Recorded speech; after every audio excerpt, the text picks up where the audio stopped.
Praise the Lord. இன்றைக்கு ஏசாயா 51வது அதிகாரம் 3வது வசனத்தை அறிக்கை செய்ய போகிறோம். நான் வாசிக்கிறேன்.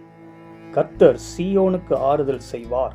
அவர் அதன் பாழான ஸ்தலங்களை எல்லாம் தேறுதலடையச் செய்து, அதன் வனாந்தரத்தை ஏதேனைப் போலவும் அதன் அவாந்தர வெளியை கர்த்தரின் தோட்டத்தைப் போலவும் ஆக்குவார். சந்தோஷமும் மகிழ்ச்சியும் துதியும் கீத சத்தமும் அதில் உண்டாயிருக்கும். ஆமென். நாம் அறிக்கை செய்வோம். கர்த்தர் எனக்கு ஆறுதல் செய்வார். அவர் என் வாழ்வின் பாழான ஸ்தலங்களை எல்லாம் தேறுதல் அடையச் செய்து, அதன் வனாந்தரத்தை ஏதேனைப் போலவும் அதன் அவாந்தர வெளியை கர்த்தரின் தோட்டத்தைப் போலவும் ஆக்குவார். சந்தோஷமும் மகிழ்ச்சியும் துதியும் கீத சத்தமும் என் வாழ்வில் உண்டாயிருக்கும். மறுபடியும் சொல்லுவோம். கர்த்தர் எனக்கு ஆறுதல் செய்வார்.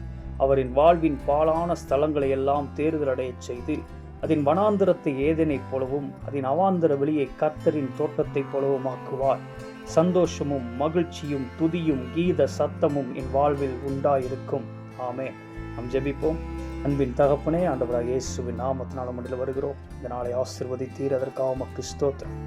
இந்த நாள் முழுவதும் நன்மையும் கிருபையும் தொடர் செய்தீர், அதற்காக உமக்கு நன்றி செலுத்துகிற ஆண்டவரே. கர்த்தாவே, நீர் இந்த நாளிலே கொடுத்த நீர் பாராட்டின பெரிய கிருபைகளுக்காக உம்மை துதிக்கிறோம், ஸ்தோத்தரிக்கிறோம். அறிக்கை செய்த வார்த்தையின்படியே ஒவ்வொருவருக்கும் நடக்கட்டும் ஆண்டவரே. கர்த்தாவே, இதை கேட்கிற ஒவ்வொருவருக்கும், அறிக்கை செய்த ஒவ்வொருவருக்கும் வாழ்க்கை செழிப்புள்ளதாக மாறட்டும். ஆவியில, ஆத்மாவில, சரீரத்துல, உலக பிரகாரமான வாழ்க்கையில எல்லாவற்றிலும் ஒரு கர்த்தாவே பெரிய சமாதானமும் செழிப்பும் சந்தோஷமும் மகிழ்ச்சியும் உண்டாகட்டும் ஜெபிக்கிறேன். அவருடைய வனாந்தரங்கள்லாம் மாறி போவதாக ஜெபிக்கிறேன். நீர் அப்படி செய்கிறீர், அதற்காக உமக்கு ஸ்தோத்திரம். இந்த இரவை ஆண்டு கொள்ளுங்க. இந்த இரவு முழுவதும் உடைய பிரசன்னம் இருக்கட்டும். இரத்த கோட்டைக்குள்ளே எங்களை ஒவ்வொருவரையும் மறைத்து பாதுகாத்துக் கொள்ளுகிறாக. நீர் பாதுகாக்கிறீர் கர்த்தாவே.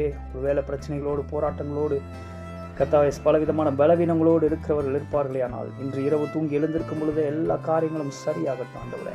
ஒரு அற்புதத்தை செய்வீராக. நாளைக்கு புதிய கிருபையினாலே அவர்களை தாங்குவீராக என்று செபிக்கிறேன். அப்படி செய்கிறீர், இதற்காக உமக்கு ஸ்தோத்திரம். அசைனா இயேசு கிறிஸ்துவின் நாமத்தில் பிதாவே, ஆமென். நாம் அறிக்கை செய்வோம். நான் பயமின்றி என் வழியில் நடப்பேன், என் கால் இடராது. நான் படுக்கும் போது பயப்படாதிருப்பேன், நான் படுத்துக் கொள்ளும் போது நித்திரை இன்பமாயிருக்கும்.